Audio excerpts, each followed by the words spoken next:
আসসালামু আলাইকুম রহমতুল্লাহি বারাকাত। আরে নেতা হও তো এমন নেতা হও, নেতা হও তো এমন নেতা হও যে নেতা মৃত্যুবরণ করলে পুরো দুনিয়ার মানুষ রক্তক্ষরণ হয়। নেতা হও তো এমন নেতা হও যে নেতার মৃত্যুতে পুরো দুনিয়ার মানুষ স্তব্ধ হয়ে যায়।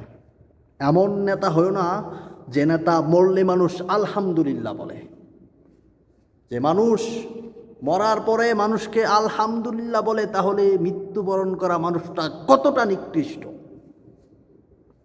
যদি নেতা হতে চাও তাহলে এমন নেতাই হও যে নেতা মৃত্যুবরণ করলে পুরো রাষ্ট্র কেন পুরো দুনিয়ার জনগণ যে রক্তক্ষরণ হয়। ভালো থাকবেন। শ্রদ্ধেয়ভাবে স্মরণ করতে চাই ইরানের সেই নেতার কথা। আল্লাহ পাক ওনাকে ব্যস্ত নসিব করুক।